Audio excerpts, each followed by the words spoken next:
മീൻ എങ്ങനെയാടാ ഹലാലാവുക? അതാ മീൻ എന്താ ഹലാലല്ലാത്തെ? ചത്ത വസ്തുവിനെ കഴിക്കാൻ പാടില്ല. ഇസ്ലാം പറഞ്ഞിരിക്കുന്നുണ്ട് ചത്തതിന് കഴിക്കാൻ പാടില്ല. മീൻ സ്വയം തലതള്ളിച്ചാവുന്നത് നിങ്ങളൊക്കെ കാണുന്നുണ്ടല്ലോ. യുക്തിവാദത്തെ പേടുന്ന ഈ ഇസ്ലാം പടഞ്ചനാണെന്ന് പറഞ്ഞ് ഇൻസ്റ്റാഗ്രാമിന്റെ റീൽസുകളിൽ ആടി തകർക്കുന്ന പെമ്മക്കളോടാണ് ഞാൻ പറയുന്നത്. +1 +2 കഴിഞ്ഞ് ഡിഗ്രിക്ക് പോയി ക്യാമ്പസുകളിൽ നിരീശ്വരവാദം പഠിച്ച് ഇനി ഇസ്ലാം പടഞ്ചനാണ്, അത് മുരിയാര് കോടിയെറുക്കുന്ന പ്രസ്ഥാനമാണെന്ന് പറയുന്നവരോട് നീ പഠിക്കുന്ന ആസ്ട്രോണമിയേക്കാൾ, നീ പഠിക്കുന്ന ജോഗ്രഫിയേക്കാൾ പഠിപ്പിക്കുന്ന അധ്യാപകരോട് ചോദിക്കൂ, രണ്ടും കൂടി ചേർത്ത് വെച്ചാല് ജലമുണ്ടാക്കണ്ടേ? പടച്ചവനില്ലെന്ന് പറയുന്നവരോട് ഈ പ്രപഞ്ചത്തിൽ ഹൈഡ്രജൻ ഉണ്ട്, ഈ പ്രകൃതിയിൽ ഓക്സിജൻ ഉണ്ട്, ഇത് രണ്ടും കൂടി ചേർത്ത് വെച്ചിട്ട് ഒരു തുള്ളി ജലം നിങ്ങൾക്ക് ഉണ്ടാക്കാൻ കഴിയോ? ഹൈഡ്രജൻ ഓക്സിജൻ എന്താ ഇവിടെ ഉണ്ട്, നിങ്ങൾക്ക് ഉണ്ടാക്കാൻ പറ്റുമോ? ഉണ്ടാക്കി തരീ. ഇലാഹും അല്ലാഹ് ഉണ്ടെങ്കിൽ നിങ്ങൾ ഉണ്ടാക്കി തരീ. അതുകൊണ്ട് എന്റെ ഈ വിദ്യാഭ്യാസമുള്ള പെമ്മക്കളോട് ഞാൻ പറയാ, ഇതങ്ങടെ കേൾക്കുമ്പോ റീൽസിലങ്ങ് ആടിത്തമിടുക്ക. ഏതോ ഒരു പൊട്ടി ചോദിക്കുന്നുണ്ട് ശവത്തെ തിന്നാൻ പറ്റൂല, പിന്നെ മുയിലിയാരെന്തിനാ മീൻ തിന്ന്?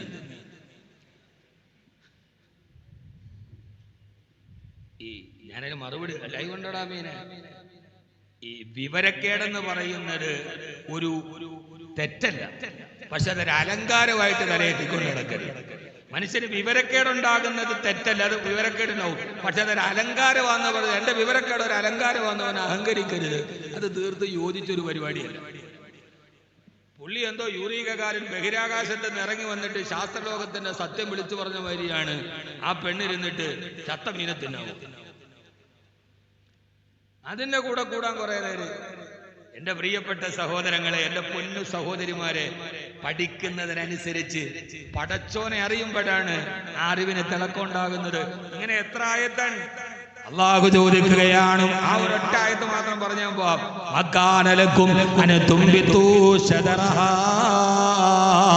നിങ്ങൾ ഈ ബഹിരാകാശത്തോട്ട് പോയവരോട് വ്യാഴവും ചൊവ്വയും കീഴടക്കിയവരോട്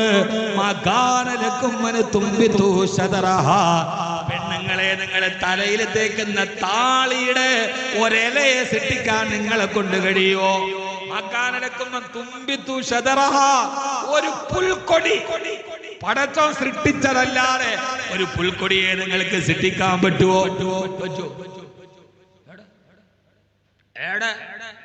പറ്റൂല. ആരെ കണ്ട ഒരു പുൽക്കൊടിയെ സൃഷ്ടിക്കാൻ പറ്റുക? അഫറഅയ്തും മാ തഹ്റുദൂൻ അഅൻതും തസ്റഊനഹു അം നഹ്നു സാരിഊൻ.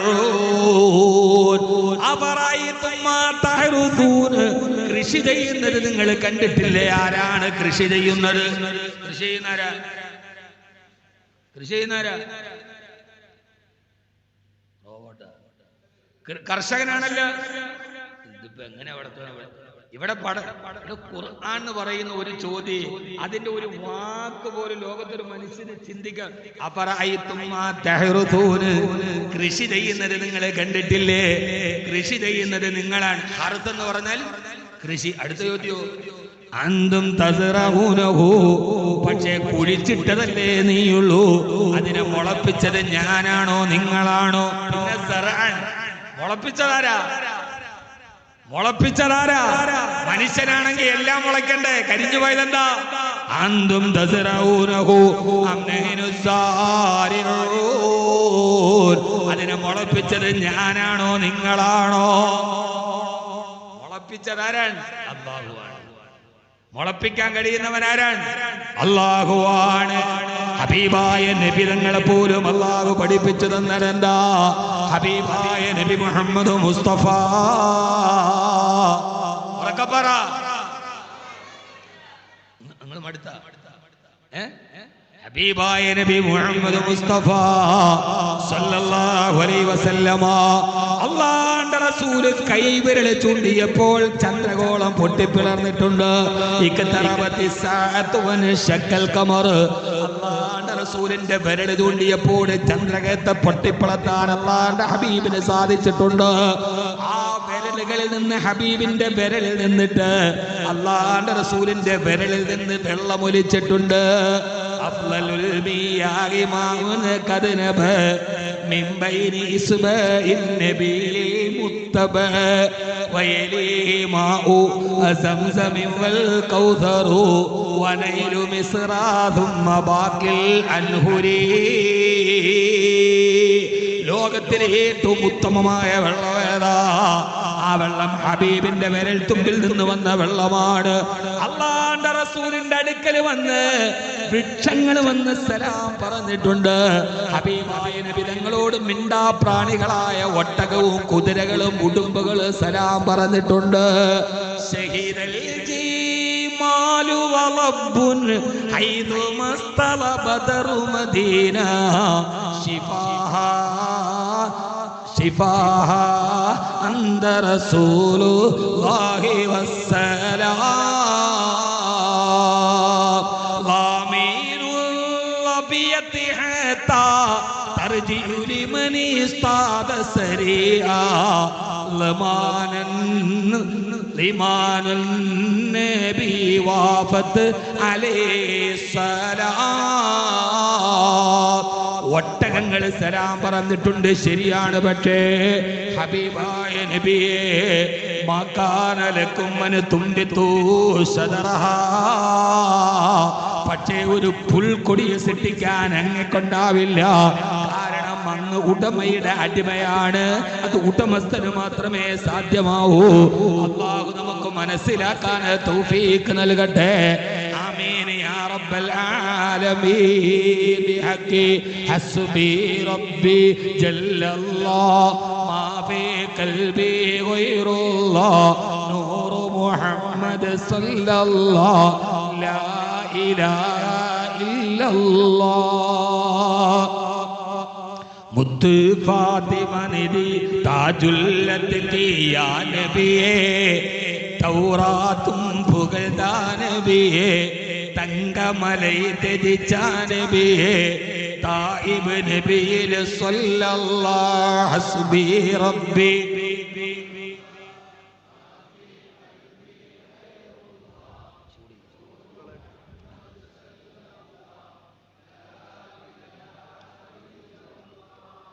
സമയായ ഇല്ലേ? ഒരു കണ്ണിച്ചോരയില്ലല്ലോ. ഞാൻ തീരെ വയ്യാത്തോണ്ട് ഞാൻ സാധാരണ ഇരിക്കാറില്ല. കാലിനൊക്കെ നല്ല ഡോക്ടറെ കണ്ടത് പറഞ്ഞു ഇനിയിപ്പോ എൻ്റെ കാല് കണ്ടപ്പോഴേ ഡോക്ടർ ചോദിച്ചു നിന്നോണ്ടുള്ള ജോലിയാണല്ലോ എന്നത്. 30 വർഷമായി 2 കാലുമേ നിൽക്കാൻ തുടങ്ങി. ഞാൻ വാത് തുടങ്ങിയിട്ട് 30 വർഷമാകുകയാണ്. 18ാമത്തെ വയസ്സിൽ തുടങ്ങിയതാ വാത്. അള്ളാഹു ഖൈറ് നൽകട്ടെ. അപ്പോൾ അതുകൊണ്ടാണ് കുറേ യാത്ര കഴിഞ്ഞപ്പോൾ ഇരുന്നിട്ട് ഞാൻ എൻ്റെ പ്രസംഗമൊന്നും കുഴപ്പമില്ല, നിൽക്കണ പ്രസംഗം തന്നെയാണ്. അള്ളാഹു നമ്മളെല്ലാവരെയും അനുഗ്രഹിക്കട്ടെ. അപ്പം ഞാൻ പറഞ്ഞത് നമ്മൾ ഈ പറയുന്നത് എത്രത്തോളം എനിക്കും നിങ്ങൾക്കും ജീവിതത്തിൽ പ്രായോഗികമായി ഈ വാത് കഴിഞ്ഞിട്ട് നിങ്ങൾക്ക് ഖുർആനിനോടൊരു സ്നേഹം തോന്നിയാൽ അൽഹംദുലില്ലാഹ് രക്ഷപ്പെട്ടു. എനിക്ക് ഈ ഖുർആൻ പഠിക്കണം, ഇത് ഓതണം എന്ന് നിങ്ങൾക്ക് തോന്നിയാൽ, ഒരു ചെറുപ്പക്കാരനോ ചെറുപ്പക്കാരിക്കോ പടച്ചോനെ ഇതാണല്ലോ ഖുർആൻ എന്ന് കേട്ടാൽ അൽഹംദുലില്ലാഹ്. ഇനുരീദു ഇല്ലൽ ഇസ്ലാഹ മസ്തതഅ. ഇൻഷാ അല്ലാഹ് നമുക്ക് പരമാവധി സംസാരിക്കാം. ഈ പ്രസംഗം എന്ന് പറഞ്ഞാൽ ഹബീബെ ആചാര്യ വളരെ സന്തോഷത്തിൽ ഇത് സാധനം കാണാൻ നല്ല മിഞ്ചോ ആണേലും ഈ പ്രസംഗം അത്ര എളുപ്പമുള്ള ഒരു പരിപാടിയല്ല. ശരീരത്തിലെ മുഴുവൻ നാഡീ ഞരമ്പുകൾ ഒരേ സമയത്ത് വർക്ക് ചെയ്യുന്ന 2 ജോലിയേ ഉള്ളൂ. ഒന്ന് പ്രസംഗം, മറ്റൊന്ന് പ്രസവം. ഇത് രണ്ടും. ഈ പ്രസംഗം എന്ന് പറഞ്ഞാൽ ഞാൻ പറയണം, ചിന്തിക്കണം, അത് വാക്കുകളായിട്ട് വരണം. എവിടെയും തെറ്റിപ്പോയാ നമ്മൾ എങ്ങാനും എവിടെയും തെറ്റിപ്പോയാ തീർന്നു, ട്രോളോട് ട്രോളാൻ അല്ലെങ്കിൽ തന്നെ.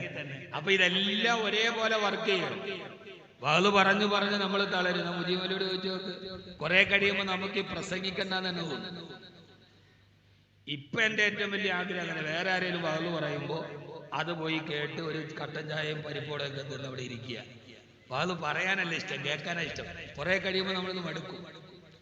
നമ്മുടെ യാത്ര ഇപ്പൊ നാളെ വയനാട് പോകണം. ഇവിടെ നിങ്ങളൊന്ന് ആലോചിച്ച് നോക്കി. അവിടെയാണ് 13 ഡിഗ്രിയാ തണുപ്പ്. അള്ളാഹു നമുക്ക് ആഫിയത്ത് തരട്ടെ. അപ്പൊ ഈ വാഹ് പറയണ ഉസ്താദന്മാര് ഈ ദൈവത്തിന്റെ മാർഗമായിട്ട് ഓടി നടക്കുന്ന ഉസ്താദന്മാര് ഇച്ചിരി വില കൂടിയ കാറിൽ പോയാലെന്നത് കൂടുതൽ വിമർശിക്കേണ്ട കാര്യമില്ല. ആരാണ് യാത്രയുടെ സൗകര്യത്തിനല്ലേ ഒരു വണ്ടി എടുക്കണ്ട നോക്കണ്ട. ഞാനൊക്കെ ഓടിയ ഓട്ടം എന്റെ വണ്ടി, ഞാൻ ഓടിയ ഓട്ടം നേരെ ചന്ദ്രനിലോട്ടാണ്. ഇനി കുറച്ചുകൂടി പോയി അവിടെ എത്തിയത്. കേരളം മൊത്തം ഇപ്പൊ നിങ്ങളൊരു ചെറിയ വണ്ടി തന്നെയായിട്ട് ഒരു കല്യാണത്തിന് വേണ്ടി തിരിച്ചു വരുമ്പോൾ എത്ര ബുദ്ധിമുട്ടുണ്ടാവും. അപ്പൊ ഒരു തിരക്കുള്ള ഒരു ബിസിനസ്സുകാരൻ ഒരു നല്ല വണ്ടി എടുത്തു, അത് അവന്റെ കംഫർട്ടാണ്. അതൊരു ആർഭാടമായിരുന്നാ മതി, ആവശ്യത്തിനാകുന്നതിന് പ്രശ്നമൊന്നുമില്ല. ഏതായാലും അൽഹംദുലില്ലാഹ് നാളെ ഒരു ക്ലിപ്പ് പ്രതീക്ഷിക്കാം. എന്റെ പ്രിയപ്പെട്ട സഹോദരങ്ങളെ, യഥാർത്ഥത്തില് അപ്പൊ ഇതേപോലെയാണ് പ്രസവം. സകല നാഡീഞരമ്പും വർഗീയം. അതുകൊണ്ട് ഈ പ്രസവ ശുശ്രൂഷ 40 ദിവസം തെങ്ങും പൂക്കുലാതി രാസായനം, അജമാംസ രാസായനം, പിന്നെ അത് കിണ്ടിയത് ഇത് കിണ്ടിയത് സകലതുമായിട്ട് ഒരാളെ നിർത്തി കഴിക്കണം. എന്തുകൊണ്ടാണ്? അവരുടെ ശരീരം അത്ര വീക്കായിട്ടുണ്ട്. അതുകൊണ്ടാണ് 40 ദിവസം അജമാംസ രാസായനമൊക്കെ കുടിച്ചിട്ട് അവസാനം നയിക്കുമ്പോഴേക്കാക്ക് കൈകാലും വെച്ച മാതിരി ഇങ്ങനെ വരും. അത് പ്രസവ ശുശ്രൂഷ വേണം അവർക്ക്. അതുകൊണ്ടാണ് വർക്ക് ചെയ്യുന്നതനുസരിച്ച് നമ്മുടെ ശരീരത്തെ അള്ളാഹു തൗഫീക്ക് നൽകട്ടെ. അള്ളാഹു ചിന്തിക്കാൻ ബോധം തരട്ടെ. നമ്മളെല്ലാം പടച്ചവൻ നല്ല സമാധാനത്തോടെ ജീവിക്കുന്നവരാകട്ടെ. അപ്പൊ കാണുമ്പോ നല്ല ഇതാണ്, അത് പോട്ടെ എന്ന് വിചാരിക്കും. ഈ ആന പിണ്ടവിടനെ കണ്ടിട്ടില്ലേ? ആന പിണ്ടോടുമ്പോ ആളുകൾ വിചാരിക്കും പടച്ചോനെ എന്ത് വലിപ്പമാണ് ഇത് ഇടണ പാടാനൊക്കെയല്ലേ അറിയാവും. അതെന്ത് കഷ്ടപ്പെട്ടിട്ടുണ്ടാവും. കാണുമ്പോൾ വളരെ ഇതൊക്കെ ഉണ്ടെങ്കിൽ ഏത് സാധനം അതിൻ്റെതായ രീതി വരാൻ ഒരു ബുദ്ധിമുട്ടുണ്ട്. അള്ളാഹുവിന്റെ വിശുദ്ധമായ ഖുർആൻ. എന്താ ഖുർആൻ സഹോദരങ്ങളെ? നിനക്ക് പടച്ചോനോട് സംസാരിക്കണമെന്നൊരാഗ്രഹമുണ്ട്. എനിക്ക് എന്റെ റബ്ബിനോട് സംസാരിക്കണമെന്ന് ആഗ്രഹമുണ്ട്. നിസ്കരിച്ചാൽ മതി. അസ്സലാത്തു മിഅ്റാജുൽ മുഅ്മിൻ. നമസ്കാരം വിശ്വാസിയുടെ അഭിമുഖ സംഭാഷണമാണ്. ആരോട്? പടച്ചോനോട്. പടച്ചോൻ എന്നോട് സംസാരിക്കണമെന്ന് എനിക്ക് ആഗ്രഹമുണ്ട്. ഖുർആൻ ഓതിയാൽ മതി. യാ അയ്യുഹന്നാസ് യാ അയ്യുഹല്ലദീന ആമനൂ യാ ഇബാദി. എന്റെ അടിമേ, പടച്ചോൻ നമ്മോട് സംസാരിക്കുകയാണ്. ഞാൻ പറഞ്ഞ മനസ്സിലാവും. എന്റെ റബ്ബ് എന്നോട് സംസാരിക്കണമെന്ന് എനിക്ക് ഭയങ്കര ആഗ്രഹമാണ്. അതിന് നമ്മൾ പാറപ്പുറത്ത് പോയി തപസ് ചെയ്യണ്ട. എന്റെ റബ്ബിന്റെ മുനാജാത്ത് എനിക്ക് കിട്ടണം. നമ്മൾ ഖുർആൻ ഓതിയാ മതി. അപ്പോഴാണ് പടച്ചോൻ സ്നേഹത്തോടെ, വാപ്പയേക്കാൾ വലിയ സ്നേഹത്തോടെ യാ ഇബാദി ഫത്തഖൂൻ, എന്നെ അടിമേ എന്നെ സൂക്ഷിച്ച് ജീവിക്ക്. കാരണം ഇന്ന ജഹന്നമ കാനതു മിർസാദാ ലിത്വാഗീന മാബാ ലാബിതീന ഫീഹാ അഖാബാ. നിങ്ങൾ ചിന്തിച്ചു നോക്കി, എത്ര മനോഹരമായിട്ടാണ് എന്നെ അടിമേ എന്നെ സൂക്ഷിക്കണം. മറുഭാഗത്തൊരു വാപ്പം മകനോട് പറയുന്നത് പോലെ സൂക്ഷിച്ചു പോണേ മോനെ. കുണ്ടുകളുണ്ട്, കുഴികളുണ്ട്, ആപത്തുകളുണ്ട്. ഇന്ന ജഹന്നമ കാനതു മിർസാദാ, അവിടെ കത്തിക്കാളുന്ന നരകമുണ്ട് കേട്ടോ. ലിത്വാഗീന മാബാ, അത് അഹങ്കാരികളുടെ മടക്ക സ്ഥാനമാണ്. ലാബിദീന ഫീഹാ അഖാബാ ഹുഖുബൻ ഹുഖുബാ, യുഗയുഗാന്തരങ്ങളോളം അതിൽ കിടക്കേണ്ടി വരും കേട്ടോ. പക്ഷെ ഇതിലെ പോയി നോക്ക്, ഇന്നൽ അബ്റാറ ലഫീ നഈം, അവിടെ സുന്ദരമായ സ്വർഗമുണ്ട്. പടച്ചോ നമ്മളോട് ഏറ്റവും മനോഹരമായിട്ട് സംസാരിക്കുന്നതാണ് ഖുർആൻ. ഇങ്ങനെ ഓതുമ്പോ യാ ഇബാദി, എന്റെ അടിമകളെ, എന്റെ അടിമകളെ. അള്ളാഹു നമുക്ക് ഖുർആൻ പഠിക്കാൻ തൗഫീക്ക് നൽകട്ടെ. ഒരു ദിവസം ഓതി എന്ന് പറഞ്ഞാൽ പെങ്ങളെ അതിന്റെ അർത്ഥം എന്റെ റബ്ബിനോട് സംസാരിക്കുന്ന ഞാൻ കേട്ടു എന്നാണ്. 5 വഖത്ത് നിസ്കരിച്ചാൽ ഞാൻ എന്റെ റബ്ബിനോട് സംസാരിച്ചു എന്നാണ്. ഇത് രണ്ടും ഒരു ദിവസം ഉണ്ടെങ്കിൽ ഞാൻ എന്റെ റബ്ബിനോട് സംസാരിച്ചു, റബ്ബ് എന്നോട് സംസാരിച്ചു. അപ്പോ നമ്മൾ ഏറ്റവും റബ്ബിനോട് അടുത്തവരായി, നമ്മൾ റബ്ബിലേക്ക് ഏറ്റവും അടുത്തവരായി. അള്ളാഹു തൗഫീഖ് നൽകട്ടെ. എവിടെ പറഞ്ഞ് അവസാനിപ്പിക്കുന്ന ഒരു പിടിയില്ല. അതുകൊണ്ടാണ് അള്ളാഹു പറഞ്ഞത് ഖുർആൻ. അത് പറയാത്ത ഒരു സ്ഥലവും ഇല്ല. നിങ്ങൾക്ക് എവിടെ വേണേ നിങ്ങൾ നോക്കിക്കോളൂ, എവിടെ വേണേ നിങ്ങൾ നോക്കിക്കോളൂ. നിങ്ങളൊരു ഡോക്ടറാണോ? ഖുർആനുണ്ട്. നിങ്ങളൊരു അസ്ട്രോണമിസ്റ്റ് ആണോ? ഖുർആനുണ്ട്. സുബ്ഹാനല്ലാഹ്, ഒരു അസ്ട്രോണമിസ്റ്റാണ്, ഖുർആനിലുണ്ട്. ആകാശത്തിലേക്ക് ബഹിരാകാശ സഞ്ചാരം പോയ ഹബീബായ നബി മുഹമ്മദ് മുസ്തഫ ഉറക്കെ ഹബീബായ നബി മുഹമ്മദ് മുസ്തഫ. നിങ്ങളുടെ ഒരു ഉഷാറ് പോയാ ഇല്ല, പിന്നെ എന്താ ഒരു അനക്കം വെച്ചിട്ട് കുറഞ്ഞു പോയില്ല. ഹബീബായ നബി മുഹമ്മദ് മുസ്തഫ താജ്ദാറെ മദീന നബി മുഹമ്മദ് മുസ്തഫ. हमने आंखों से देखा नहीं है मगर उनकी तस्वीर सीने में मौजूद है. जिसने लाकर कलाम इलाही दिया वो मोहम्मद मदीने में मौजूद है. हमने आंखों से देखा नहीं है मगर, ഞാൻ ഇതേവരെ ഹബീബായ നബി തങ്ങളെ കണ്ണുകൊണ്ട് കണ്ടിട്ടില്ല. പക്ഷേ ഉൻകി തസ്വീർ സീനമേ മൗജൂദ് ഹേ, ആ ഹബീബിന്റെ രൂപം എന്റെ ഹൃദയത്തിൽ. അറബി കഴിഞ്ഞാൽ ഏറ്റവും മനോഹരമായ ഭാഷ ഉറുദുവാണ്. അറബി കഴിഞ്ഞാൽ ഉറുദു പഠിക്കണം. നമ്മൾ പിന്നെ ബംഗാളികൾ വന്നുകൊണ്ട് ഇപ്പൊ എല്ലാവരും കുറെയൊക്കെ പഠിച്ചു. ഇപ്പൊ പള്ളിക്കലെ ഖത്തീബ് മാത്രമേ ബംഗാളിയാവുള്ളൂ, ബാക്കി എല്ലാവരും അത് ഓരോരുത്തരായി വരുന്നുണ്ട്. ഇപ്പൊ ബംഗാളി എന്നൊക്കെ മൗലാനാമാർ, അവിടെ വലിയ അറിവുള്ള മൗലാനാമാരാണ്. നമ്മൾ ബംഗാളി എന്ന് പറഞ്ഞത് കളിയാക്കണ്ട. ബംഗാളിലൊക്കെ വലിയ വലിയ ആളുകളുണ്ട്, തരീക്കത്തിന്റെ ഷെയ്ഖുമാർ വരെയുള്ള സ്ഥലമാണ് നോർത്ത് ഇന്ത്യയിൽ. നമുക്ക് ഇപ്പൊ ഉറുദു നന്നായിട്ട് പഠിക്കണം. നമ്മളോട് ക്യാ കർത്തായ എന്ന് ചോദിച്ചാൽ അള്ളാഹുടെ വെയിൽ കൊണ്ട് കർത്താൻ ഉമ്മായും വാപ്പായും എളുപ്പമാണെന്ന് നമ്മൾ പറയുമല്ലേ. നമ്മളിത് എന്ത് ചെയ്യണം? പഠിക്കണം. അറബി കഴിഞ്ഞാൽ ഏറ്റവും മനോഹരമായ ഭാഷ ഉറുദുവാണ്. അറബി പഠിക്കണം, അറബി പഠിക്കണം. ഉസ്താദെ എനിക്കിത് ഓതാൻ അറിഞ്ഞിട്ട് വേണ്ട ഇതിന്റെ അർത്ഥം അറിയാൻ. നമുക്കിതിന്റെ അർത്ഥം പഠിക്കണമെങ്കിൽ എന്ത് ചെയ്യണം? നമ്മളിത് പഠിക്കണം. അല്ലാഹു തൗഫീഖ് നൽകട്ടെ. പഠിക്കാൻ സമയം കണ്ടെത്തണം.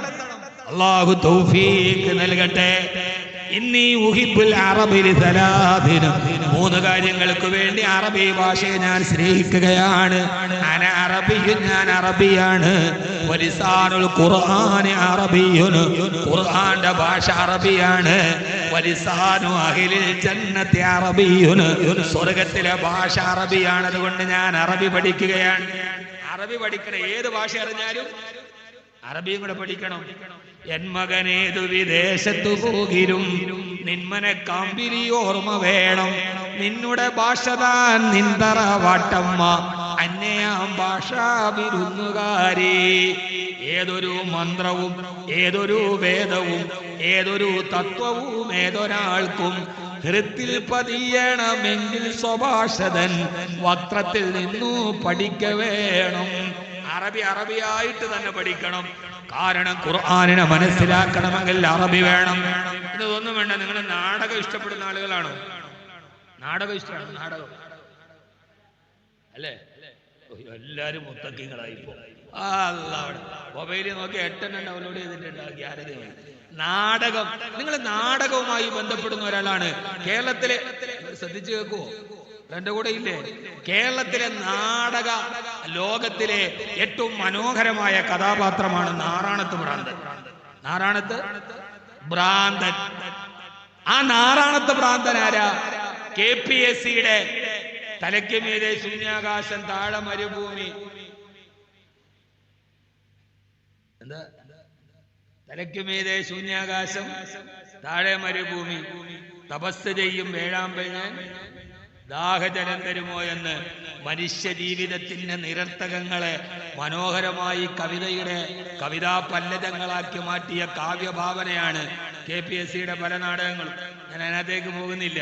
ഒരിടത്ത് ജനനം, ഒരിടത്തു ജനനം, ഒരിടത്തു മരണം, ചുമലിൽ ജീവിത ഭാരം, വഴിയറിയാതെ മുടന്തി നടക്കും വിധിയുടെ ബലിമൃഗങ്ങൾ.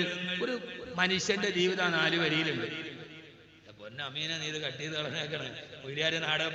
അതൊക്കെ എന്തിനാണ്? നമ്മൾ അങ്ങനെ ഒന്നും നോക്കണ്ട. അതൊരു ഭാവനയാണ്. അതിലൊരു റൊമാൻറ്റിക് ഭാവനയാണ് നാറാണത്ത് ഭ്രാന്തൻ. ചെറുപ്പക്കാരെ കേട്ടോളി, രാവിലെ മുതൽ വൈകുന്നേരം വരെ കല്ല് മുകളിലോട്ട് കയറ്റിയിട്ട് വൈകുന്നേരം ആ മുകളിലോട്ട് കയറ്റിയ കല്ല് താഴോട്ട് ഉരുട്ടി വിട്ടിട്ട് നാറാണത്ത് ഭ്രാന്തൻ കൈകൊട്ടി തിരിക്കും. കേരളത്തിലെ റൊമാൻറ്റിക് സങ്കല്പങ്ങളെ വിസ്മയിപ്പിച്ച കഥാപാത്രമാണ് നാറാണത്ത് ഭ്രാന്തൻ. അങ്ങനെ മനുഷ്യ ജീവിതത്തിന്റെ എല്ലാ നന്മകളെയും ഒരൊറ്റ നിമിഷം കൊണ്ട് ഇല്ലാതാക്കി കളയുന്ന, ഒരു വലിയൊരു ഭാവി ഉണ്ടാകേണ്ട ഒരാൾ ഒരൊറ്റ ദിവസം കൊണ്ട് തന്റെ ഭാവി ഇല്ലാതാക്കി. ഔക്കമാക്കാല ഹാദ ഒരു ഇപ്പൊ ഉണ്ടാകുന്ന ഒരു വിവാദം പോലെ MLA എത്ര വലിയ ഭാവി ഉണ്ടാകേണ്ട ഒരാളാണ്. ഒറ്റ നിമിഷത്തെ അശ്രദ്ധയിൽ വിതറപ്പെട്ട ധൂളികളെ പോലെ ഇങ്ങനെ മനുഷ്യ ജീവിതത്തിൽ ഉണ്ടാകുന്ന എല്ലാം ഒരു നിമിഷം കൊണ്ട് ഒരു ആരോപണം വന്നു, തകർന്നു. ആ മനുഷ്യ ജീവിതത്തിന്റെ സങ്കല്പമാണ് നാറാണത്ത് ഭ്രാന്തൻ. നിങ്ങൾക്ക് അത്ഭുതം തോന്നുന്നില്ല അങ്ങനെ ഒരു കഥാപാത്രത്തെ? എല്ലാ മനുഷ്യനുമായിട്ട് അത് MLA അല്ലെ ഒരു മന്ത്രി, വലിയ ഭാവി ഉണ്ടായിരുന്നു.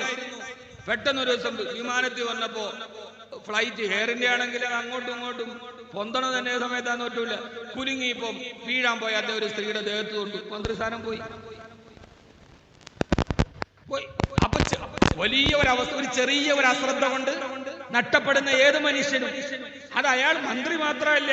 30 ദിവസം തറാവി നിസ്കരിച്ചു, പെരുന്നാൾ നിസ്കരിച്ചു, നിസ്കാരം കഴിഞ്ഞ് നേരെ സിനിമയ്ക്ക് പോയി. അവനാണ് നാറാണത്ത് ഭ്രാന്തൻ. നിങ്ങൾ എന്താ മനുഷ്യന്മാർ? അത് എല്ലാവരെയും ഉൾക്കൊള്ളാൻ കഴിയുന്ന ഒരു കഥാപാത്രമാണ്. ലൈലത്തുൽ ഖദറിനൊക്കെ തൗബയൊക്കെ ചെയ്ത് എല്ലാം കഴിഞ്ഞു, ഒരു നിസ്കാരം കഴിഞ്ഞ് മാറ്റിരിക്കു പോയി. ഇതാണ് നാറാണത്ത് ഭ്രാന്തൻ. അതിൽ നിങ്ങൾ അത്ഭുതം കൂടുന്നുവെങ്കിൽ ഈ കഥാപാത്രത്തെ ആദ്യമായി നിങ്ങളോട് പറഞ്ഞതാരാ? വലാ തകൂനൂ കല്ലതീന ഖലത് ഗസ്ലഹാ മിൻ ബഅദി ഖുവത്തിന അൻകാസാ. വലാ തകൂനൂ, നിങ്ങളാവരുത് കല്ലത്തി, ഒരു പെണ്ണിനെ പോലെ, നഖലത് ഗസ്ലഹാ മിൻ ബഅദി ഖുവത്തിന അൻകാസാ. രാവിലെ മുതൽ വൈകുന്നേരം വരെ നൂലിങ്ങനെ ചുറ്റിയിട്ട് വൈകുന്നേരം അതിനെ തിരിച്ച് കറക്കിയിട്ട് അടിച്ചു കളയുന്ന പെണ്ണിനെ പോലെ നിങ്ങളാവരുത്. വിശുദ്ധ ഖുർആൻ സൂറത്തുൽ ഉപമയുടെ അവസാനാണ്. സൂറത്തുൽ നഹ്ലോ നംലോ ആരാ കുട്ടിയത് പറഞ്ഞത്? ഖുർആന്റെ ആയത്താ ഞാനീ പറഞ്ഞത്. നമ്മൾ രണ്ടാമത് ഉംറയ്ക്ക് പോലും, മൂന്നാമത് ജഹറാന. ആ ജഹറാനത്ത് എന്നാണ് പെണ്ണിന്റെ പേര്. ആ പെണ്ണാണെന്ന് അവിടെ പറയപ്പെടുന്നുണ്ട്. ജഹറാനത്ത് എന്ന് പറയുന്ന ഒരു പെണ്ണ് മക്കയിലുണ്ടായിരുന്നു. വലാ തകൂനൂ കല്ലത്തി നഖലത് ഗസ്ലഹാ മിൻ ബഅദി ഖുവത്തിൻ അൻകാദ്. പറയണത് മനസ്സിലാവണില്ലേ? എന്റെ കുട്ടികളെ, ഇതാ ഖുർആൻ. ഇതാണ് ഈ ഹാഫിളീങ്ങൾ മനപ്പാടമാക്കിയത്. നിങ്ങൾ എന്താ വിചാരിച്ച 2 ഹാഫിളീങ്ങളായെന്ന് തന്നെ കോഴി ഇറക്കാനായിട്ട് കുട്ടികളായെന്ന്? ഇത് കോഴി ഇറക്കാനുള്ളതല്ല. ഇത് കോഴിയുടെ സിട്ടാവിനെ കുറിച്ച് പറയുന്ന ഗ്രന്ഥമാണ്. ലോകത്തിലെ ഏറ്റവും വലിയ ശാസ്ത്ര ഗ്രന്ഥം. ആരാണ് ആദ്യമായി നാറാണത്ത് ഭ്രാന്തൻ ലോകത്തുണ്ടാകുന്നതിന് മുമ്പേ 1400 വർഷങ്ങൾക്ക് മുമ്പ് അബൂ ഖുബൈസ് പർവ്വതത്തിന്റെ മുകളിൽ മനുഷ്യ ജീവിതത്തിന്റെ വ്യർത്ഥ പരിശ്രമങ്ങളെ അല്ലാഹുവിന്റെ ഖുർആൻ അടയാളപ്പെടുത്തുകയാണ്. 1 മുതൽ 10 വരെ എണ്ണാൻ പഠിപ്പിച്ചാരാ? 1 മുതൽ 10 വരെ നിങ്ങൾ എണ്ണാൻ പഠിപ്പിച്ചാരാ? ഒന്ന് പറയൂ ഹുസൈൻ. അതിന് ഗൂഗിളിൽ നോക്കണം. നിങ്ങൾ 1 മുതൽ 10 വരെ എണ്ണാൻ പഠിപ്പിച്ചാരാ? അധ്യാപികയല്ലേ? 1 2 3 4 5 അല്ലേ? ഞങ്ങൾ എന്റെ കൂടെ വരി. 1 മുതൽ 10 വരെ അറബിയിൽ എണ്ണാൻ അറിയാവുന്നവരൊന്ന് കൈപൊക്കിക്ക്. കൈയുള്ളവരൊക്കെ പൊക്കുക, താത്തിയിട്. എന്നാ എന്റെ കൂടെ എണ്ണി വരി. ഒരു 10 ആയത്ത് ഞാൻ ഓതാം. ബിസ്മില്ലാഹിർ റഹ്മാനിർ റഹീം. എന്റെ കൂടെ ഉറക്കെ പറയണം. ഫതുഇലാ തആമിൻ വാഹിദിൻ. വാഹിദ്. 1 പറ. വാഹിദ്. ഉറക്കം പോട്ടെ മനുഷ്യന്മാരെ. വാഹിദ്. 1 സൂറത്തുൽ ബഖറ.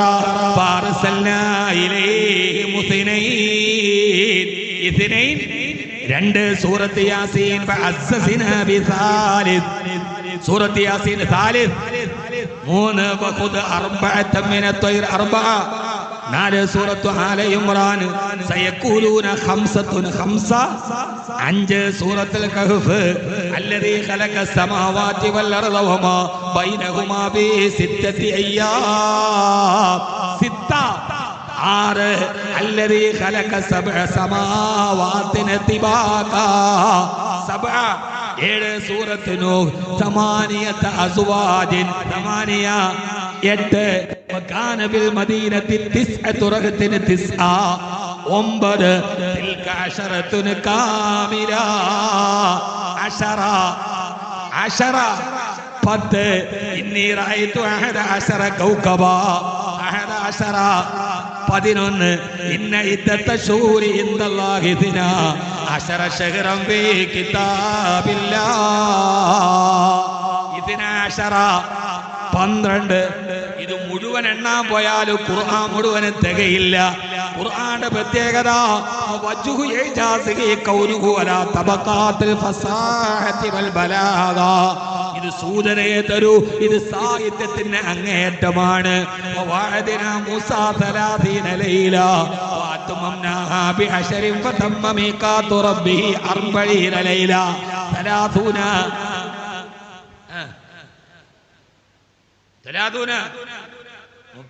ഇത് അത്യാവശ്യത്തിന് എണ്ണം പഠിച്ചാല് ഇത് വിസയ്ക്ക് വേണ്ടി പഠിച്ച എണ്ണമാണ്. മലപ്പുറത്ത് ഒരുത്തൻ വിസയൊക്കെ കിട്ടിയപ്പോ അത്യാവശ്യം സൂപ്പർ മാർക്കറ്റിൽ നിൽക്കാൻ അറബി പഠിച്ചു. അങ്ങനെ അവിടെ പോയപ്പോ അറബി വന്നിട്ട് ചോദിച്ചു കം റിയാൽ. അവൻ പറഞ്ഞു 40 റിയാൽ, 4 റിയാൽ. നമ്മൾ ചോദിക്കല്ലേ ലാസ്റ്റ് എത്ര രൂപയ്ക്ക് വരും? അറബികൾ ചോദിക്കുന്ന ചോദ്യമാണ് ആഖിർ കലാം, ലാസ്റ്റ് എത്രയ്ക്ക് വരും? ഇവനോട് ചോദിച്ചു കം റിയാൽ, 40 റിയാൽ. അറബി ചോദിച്ചു ആഖിർ കലാം, ലാ ഇലാഹ ഇല്ലല്ലാഹ് എന്നതുമാതിരി ഇത് അത്യാവശ്യത്തിന് പഠിച്ച അറബിയാവരുത്. 30 ലൈല 30, 40, 40. ഇനി ഹിസ്റ്ററി പഠിക്കുന്ന കുട്ടികളുണ്ടെങ്കിൽ ഞാനൊന്ന് ചോദിക്കട്ടെ, 1-ാം ലോകമായുധവും 2-ാം ലോകമായുധവും പഠിച്ചവരോട് ഹിസ്റ്ററിയിൽ നമ്മൾ പഠിക്കുന്ന ആദ്യത്തേത് ഒരു രാജ്യത്തെ നമ്മൾ പരിചയപ്പെടുന്നത് എങ്ങനെയാ? ഇന്ത്യ. ആദ്യം വിസ്തീർണം, രണ്ടാമത് ജനസംഖ്യ അല്ലേ? ഒരു രാജ്യത്തിന്റെ ബയോഡാറ്റ അങ്ങനെയല്ലേ? അലൈസ മിൻകും റജുലുൻ റഷീദ്. ഇത് പഠിക്കുന്ന കുട്ടികൾ ആരുമില്ലേ? ഹിസ്റ്ററി അങ്ങനെയല്ലേ? ഓരോ രാജ്യം ആദ്യം ചതുരശ്ര വിസ്തീർണം, അടുത്തതൊരു രാജ്യത്തെ അറിയാനുള്ള മാനദണ്ഡം ഏതാ? പറ കുട്ടികളെ, നിങ്ങൾ എന്താ വിചാരിച്ചത് കോഴി അറുക്കുന്നവന്റെ ഗ്രന്ഥമാണെന്നോ?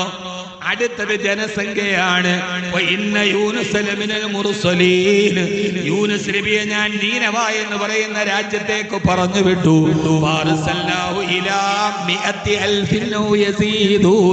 അവിടുത്തെ ജനസംഖ്യ 100,000-ത്തിലപ്പുറമായിരുന്നു. ആദ്യമായിട്ടൊരു രാജ്യത്തെ പരിചയപ്പെടുത്തുന്നത് ജനസംഖ്യയാണെന്ന അടിസ്ഥാനത്തിലാണെന്ന് വിശുദ്ധ ഖുർആൻ.